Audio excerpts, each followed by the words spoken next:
Hello everyone, I think we can start. We have over 150 people signed up online globally, as well as your good selves here in the room. So very many thanks for that. Right, we'll just maybe a few more minutes.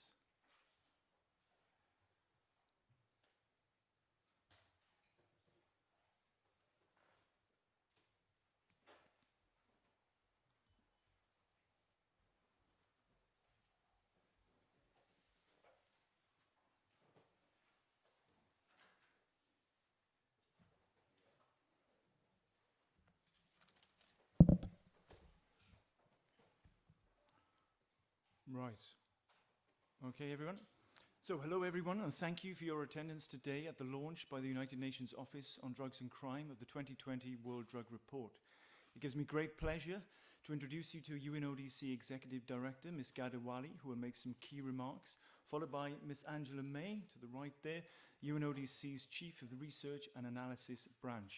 After both speakers, there will be an opportunity for questions. Ms. Wali, you have the floor. Is it working? Yes.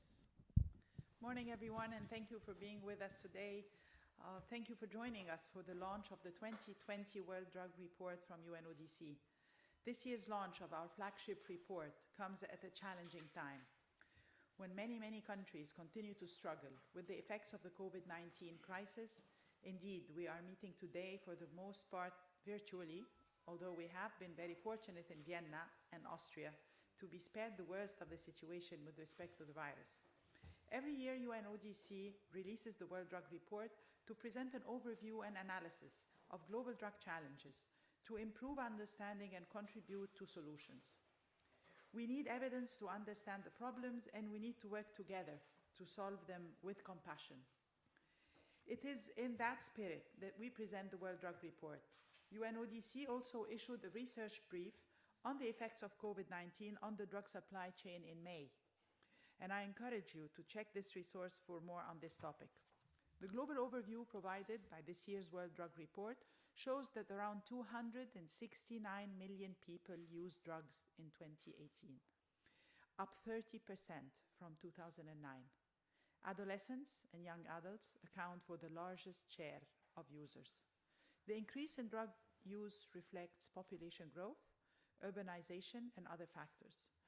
But nevertheless, we see from the data that there are more drugs and more types of drugs available now than before. Seizures of amphetamine quadrupled between 2009 and 2018. Precursor control has improved globally, but traffickers and manufacturers are using designer chemicals devised to circumvent international controls to synthesize amphetamine, methamphetamine, and ecstasy.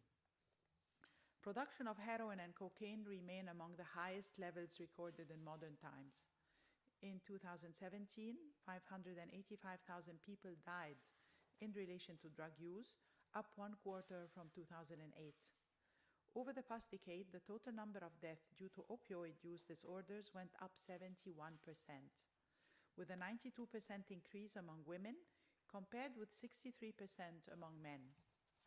The growth in global drug supply and demand poses challenges to law enforcement, it increases the dangers to health, and it further complicates efforts to prevent and treat drug use disorders. Some 35.6 million people suffer from drug use disorders globally. Of the 11 million people who inject drugs, half are living with hepatitis C and 1.4 million with HIV. Only 1 out of 8 people who need drug-related treatment receive it. The situation is worse for women. 1 out of 3 drug users is a woman, but women represent only 1 in 5 people in treatment. People in prison settings, minorities, immigrants, and displaced people also face barriers to treatment due to discrimination and stigma. The people hardest hit by the world drug problem are the poor, marginalized, young people, and women. People who are socially and economically disadvantaged are more likely to develop drug use disorders. Governments have repeatedly pledged to work together to address the many challenges posed by the world drug problem. But the report data indicate that support has actually fallen over time. Developing countries need assistance to address drug problems, And the COVID-19 crisis will only make the needs more urgent. As we have seen in 2008, in times of crisis, drug users are likely to seek out cheaper, synthetic substances, patterns of use shift towards injecting drugs, governments tend to reduce drug-related budgets. In COVID-19 times, health systems are stretched to the limit, which negatively impacts the continuity and quality of drug prevention and treatment services. The impact of COVID travel disruptions on trafficking routes could mean a rise in maritime and online darknet trafficking. The recession could push more farmers to take up or increase illicit crop cultivation. More vulnerable people are likely to turn to drug trafficking, with large criminal organizations exploiting the situation and governments less able to respond. We need health-centered, rights-based, and gender-responsive approaches to drug use and related diseases. For better public health outcomes, we need to invest in evidence-based prevention and treatment, as well as HIV and hepatitis C services. We need better knowledge for better care. This is our theme for tomorrow's International Day Against Drug Abuse and Illicit Trafficking. All countries need to accept their shared responsibility and provide support. As we seek to overcome COVID and prepare a sustainable recovery, our societies cannot risk neglecting illicit drug threats and leaving people behind. I will now give the floor to my colleague Angela May, who will present the findings of the World Drug Report to you in more details. Thank you very much. Ms. Pauline, and good morning to everyone. So I will just maybe say a few, highlight a few of the messages and the findings that we have in the World Drug Report, complementing what Ms. Wale has presented. So among the main, if you want, findings of this year World Drug Report, where we zoom, is on the expansion that Ms. Wale has mentioned. As putting together data on drug use, on supply in terms of manufacturing, production of cocaine, heroin, but also ATS. If you take alone one of each of this indicator, may not give you the full picture, but bring them all together, it really clearly indicates that there has been an expansion, and there is a continuing expansion there has been a continuing expansion in the last 10 years. As Ms. Wale has mentioned, the drivers are very complex on why we have this expansion. But two factors where we have zoomed in this year World Drug Report is population growth and urbanization. And it's important to note that these elements are forecast to continue. So we will continue to have more people in the world. We will continue to have more urbanization. And so these are factors that we need to consider, because all of this are bringing again together an expansion of the drug market. So if there is not really renewed commitment and renewed effort to really address the world drug problem, it is likely that we will have more drugs and more people using drugs globally. We see also a complexity, not only a bigger drug market, but also a more complex drug market. One of the complexity is that more and more the licit and the illicit market are getting together. And if it is in the last decade, 10 years ago, the main opioid that was used globally was heroin. Today we have emerging the non-medical use of pharmaceutical opioids. So that's where the licit and the illicit market, is blurred, the mixing of the two. And this poses challenges in terms of prevention, because if it is clear to everyone and the harm that, for example, heroin or traditional drugs like cocaine, etc., it poses to the public health. When we talk about the non-medical use of pharmaceuticals, it's harder to bring the message that pharmaceuticals, if not properly used as they should be used to improve health, they can be harmful. Another complexity is the number of substances that we have in the market.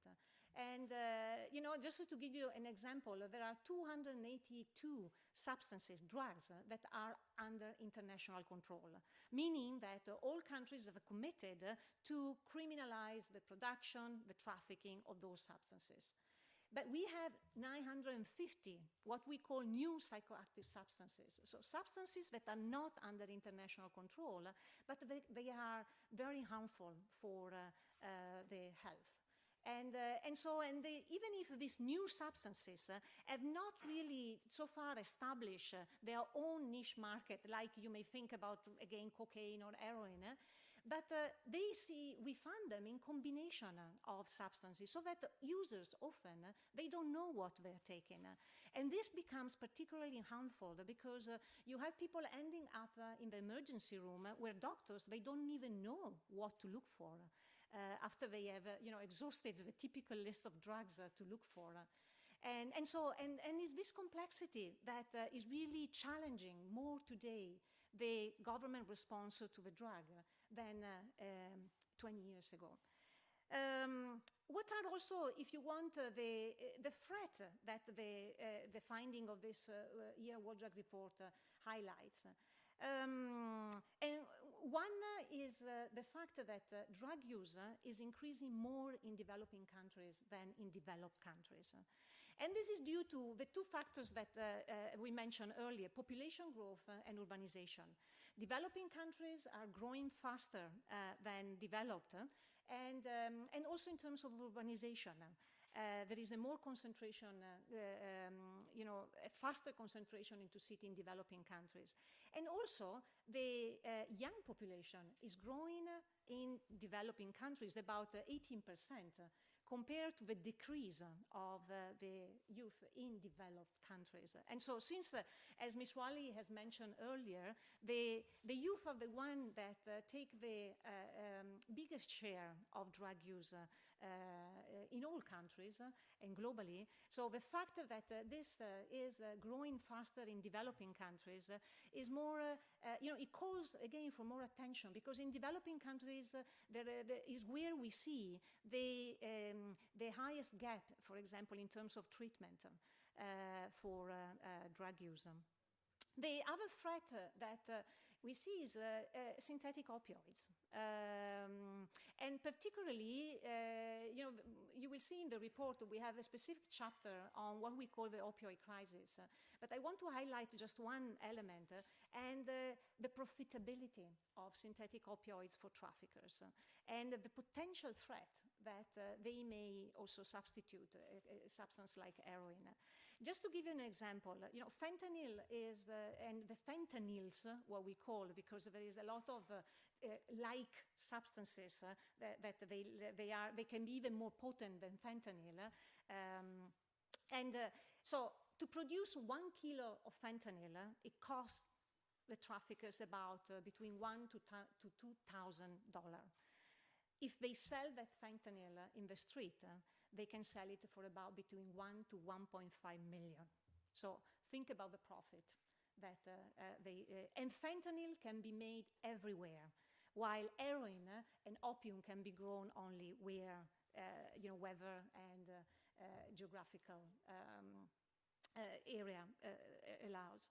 Just to give you a comparison for heroin, if you take, thinking about, for example, the United States, where the majority of heroin, some of heroin comes from Colombia, so it costs about between 5,000 to 6,000 to a trafficker to buy a kilo of heroin in Colombia, and they make about 400,000 in the street in the United States. So you see the huge difference, and how this can become a threat, and why is also a threat if fentanyl or fentanyl and the like, they go and replace substances like heroin, is that they are much more potent. And I'm sure you know of, in the last few years, the death toll that synthetic opioids have made in North America. And so this is really a threat in a way that we need to be considered. And then, as I think Ms. Wally mentioned, who is paying, in a way, the highest price of the drug problem are the most vulnerable, the ones that are poor, that have less opportunities, and also in terms of accessibility to pain medication. You know, the International Drug Convention have been designed so that people can have access to regulated substances for medical use. But then avoiding that people have access for non-medical use. So there is always this balance it is in the spirit of the convention that there is access to those that need, and particularly those that need pain medication. And this year we see a very much unbalanced accessibility. 12% of the population in the world have access to 90% of all controlled substances for pain medication. So clearly, also here, emphasize the gap that we have in terms of between the richer countries and the poorer countries. So I will stop here and then ready to take any question. Thank you. Thank you very much, Angela. Thank you very much, both, Executive Director. And now we will open up for questions. Please identify yourself and your news organization. And we will start a question here in the room. The lady. Claudia Lind from the Austrian television. Do you see new trafficking routes to Europe in COVID-19 times?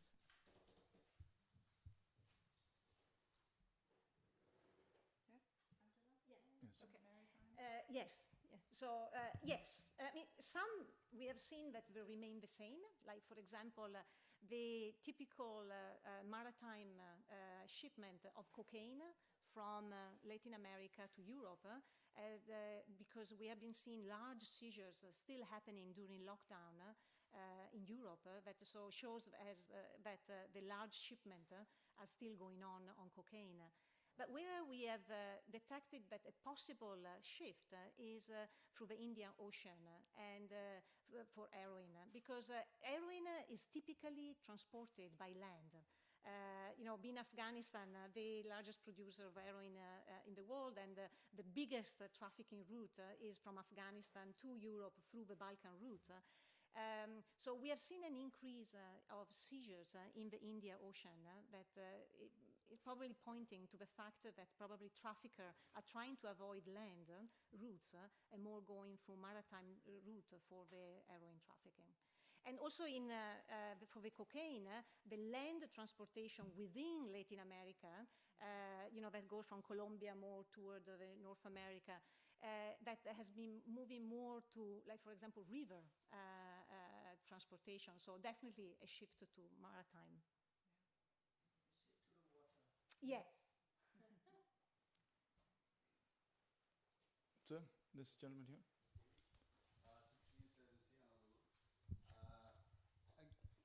Excuse me, your organization? Turkish News Agency, Anadolu. I just want to ask about the global consumption of the drugs, consumption of the using of the drugs. If we look at the years 2017 compared 2018, the numbers somehow declined. We can say declined because the 2017 globally 271 million people used the drug, and 2018 269 million people. And except the synthetic drugs, almost every area we can see some kind of reduction. How can we explain this? What is the reason of that? It is about the prevention, or it is about the calculation? Thank you. Well, let me explain how the global numbers are estimated. And as you can see in the graphs, if you have had the chance to look at the report, we always report the uncertainty, and so the level of uncertainty in each figure. And every year, we estimate the number of drug users based on the new number that we received this year. But very few countries, I would say a handful, number of countries, have updated data on drug use every year. And so the change that you see from one year to another, they don't really reflect a real change globally, but a change on the availability of data. That's why when we speak about trend, we speak about long trend. And so we can say that compared to 2007, we see an increase, because then we are confident that in 10 years, all of these new numbers go. But looking at 1 year at a time doesn't really give an idea of a real trend. Where we see actually what you're saying, I think where there is a regular monitoring of drug use, we actually see an increase. We see an increase of cocaine use in Europe, for example. We see an increase on methamphetamine use in North America. We see an increase in Southeast Asia of methamphetamine. So I have to say that of the new numbers we have, very few, and I would say almost none, show real declines in specific drug use. We see also an increase definitely on cannabis use. That is also reflective, for example, on more people entering treatment for cannabis use disorder. Thank you. The gentleman here. If I may. Yes. Do you already see, in connection with the COVID-19 crisis, that's the first question, an increase in the drug market, the selling by darknet? I presume this. The second is more, let's say, a philosophical one, since I'm following your work since 30 years right now. With all the increases you mentioned, are you sure you're going the right paths? Good question. I don't know if Ms. Wally, you want to address. I can address it from with some evidence, but then maybe, and I will start. Then the darknet, we have seen an increase in the darknet in relation to specifically some sites that sell cannabis. But more in relation to number of purchases than actually big quantity, that points to the fact that probably because of the lockdown, so more individuals buying cannabis on the darknet. And on the right path, again, I will just, before Ms. Wally, I will just say that when you compare it to unregulated or like more soft regulated drugs like alcohol and tobacco, we're still doing much better on drugs. The number of people who die for drugs is still much, much lower than those dying from tobacco and alcohol.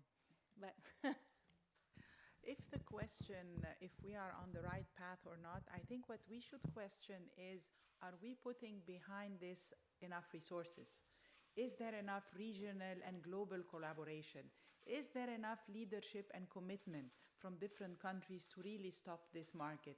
Are we really committed and serious about fighting drugs and protecting people, especially children, adolescents, young people, the vulnerable? Are there drug-related disorders? This is confirmed, and every year we have more information about the seriousness of drug-related disorders. Can we help and protect? Yes. What do we need? More investment, more research, but more collaboration, more sharing of information. This is a cross-border transnational problem. And the more the world collaborates, the more the world works together, I think the better results we have. So we need heightened alertness and awareness. We need community awareness. We need awareness at all levels and all parts of society, but also we need more commitment in terms of putting in the resources behind the fight. Thank you. The gentleman here. Please, microphone. Thanks. My name is Sharif from the Horn of Africa News Agency. And my question goes to the area of Horn of Africa, and especially to this triangle between Sudan, Chad, and Central Africa, which has been an area for trafficking with drugs, and not the normal drugs which are known there as cannabis, but also the synthetic drugs. And according to information conveyed to us, that armed forces and high officials are involved, whether this information has been also conveyed to you. Thanks. Angela? Yeah, if you want to. Yes, definitely for Africa. Well, first of all, one of the biggest challenges that we have in Africa is the lack of information and data. And so it's always harder to assess how much the increased trafficking that we definitely see an evidence of both cocaine and heroin going through Africa, how much is really trigger and impacting the people of Africa. But what we know is that indeed there has been an increased trafficking of cocaine going from Latin America through Africa, particularly West Africa, to Europe. We see also that there is a trafficking of heroin that goes through what we call the southern route, so going from Afghanistan to, again, maritime routes and hit the East Africa and South Africa to then go to Europe. And you mentioned Sudan. The little information that we have from countries like Sudan is that indeed, exactly what you said, is that the multiplicity of drugs that they start seeing in the market, and is not only indeed heroin, cocaine, but is also synthetic drugs.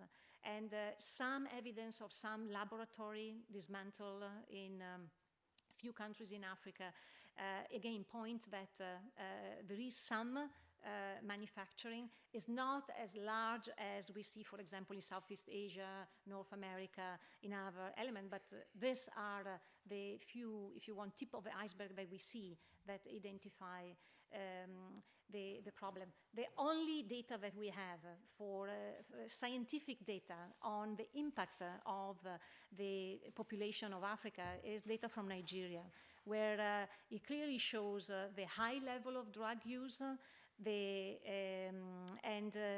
also the gap in the treatment that people with drug use disorder receive, and barriers from affordability of treatment to stigma. But I mean, if I may add to that, speaking about Africa, I think it goes without saying that there is a nexus between poverty, terrorism, instability, organized crime, and drugs. So putting these elements together and looking at Africa, a very young continent with a lot of youth, with a growing and increasing urbanization, all what we can say is that for sure Africa is at risk. And I think the more work we do in Africa, the more we will be able to protect African youth, African women, African children.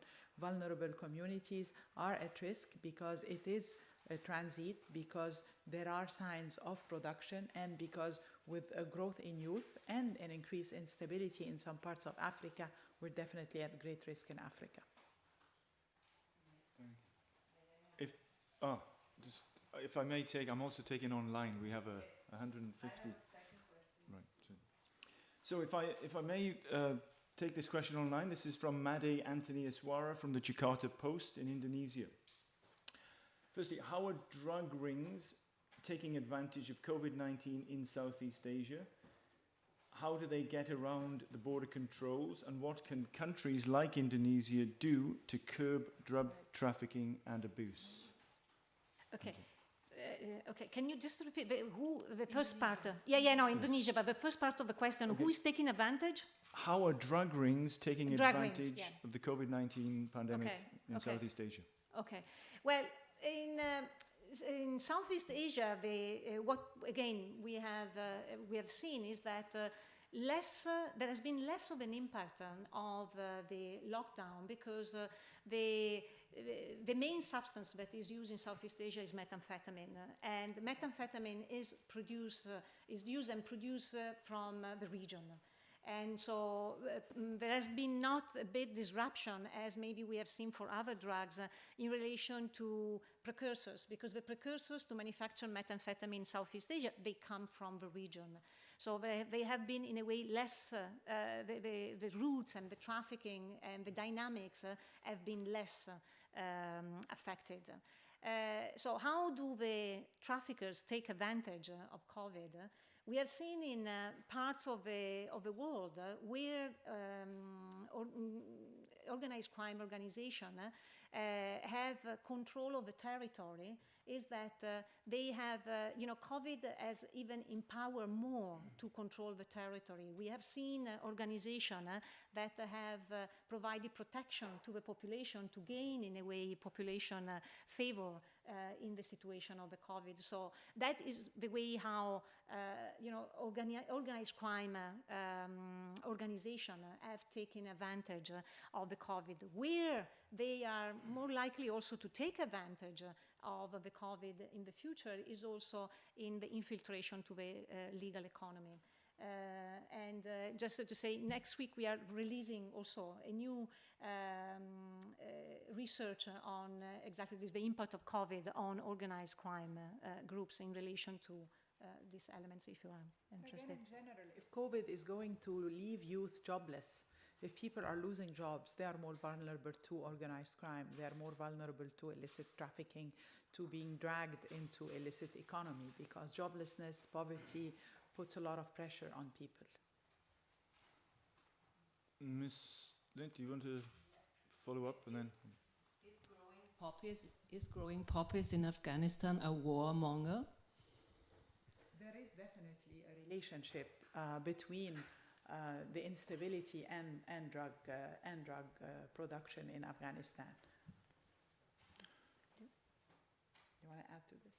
Yeah, I can just say that, yes, the way how the insurgent groups in Afghanistan are taking profit from the opiate trade is through taxing.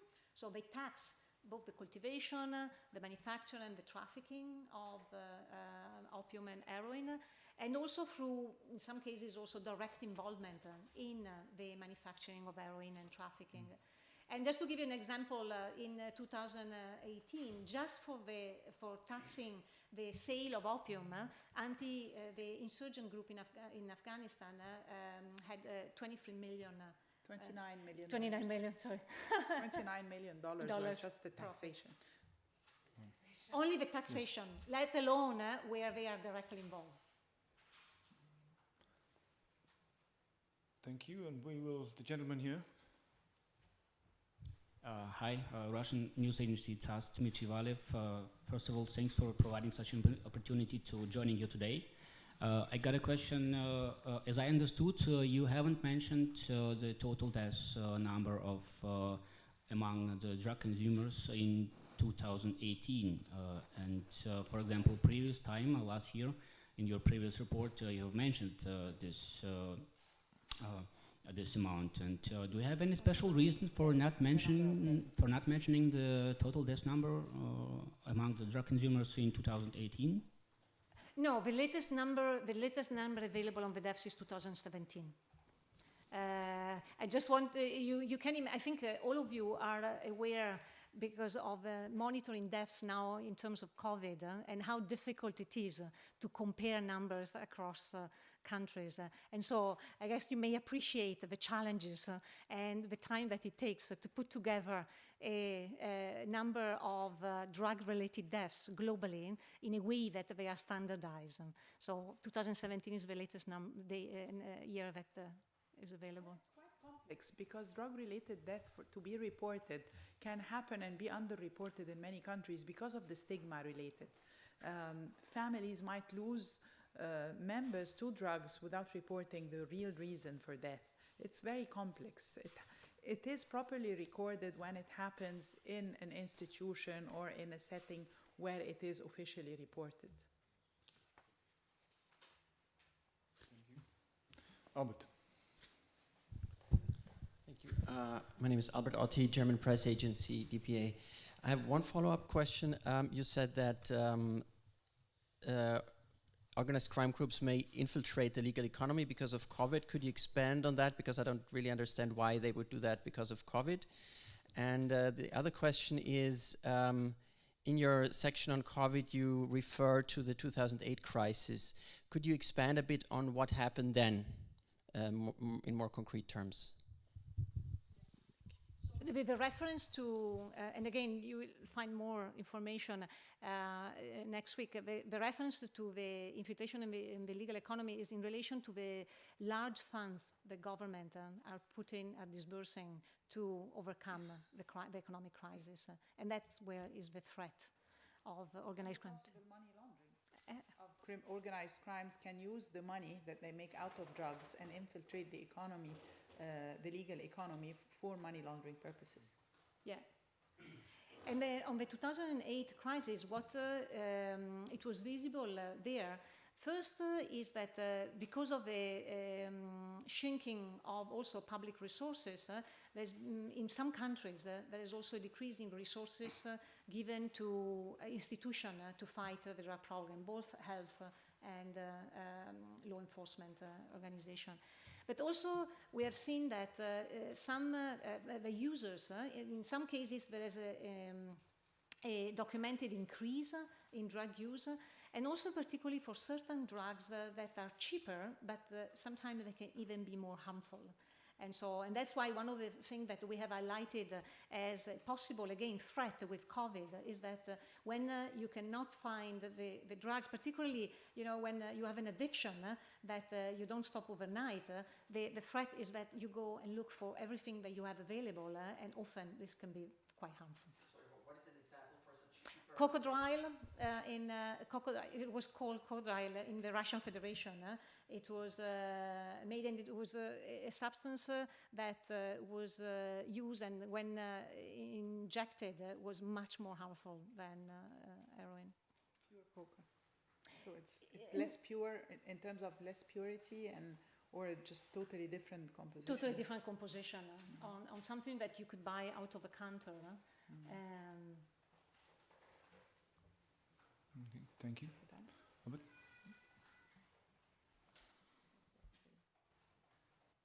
Any other questions? Yeah, I'm also monitoring online. If there's anything. Yes, Julia, please. Hi, Julia from AFP. One question about the cocaine production. Your report mentions that the cultivation remained stable, but production actually went up. Can you explain how that is? Thank you. This is mainly due on the dynamic in Colombia.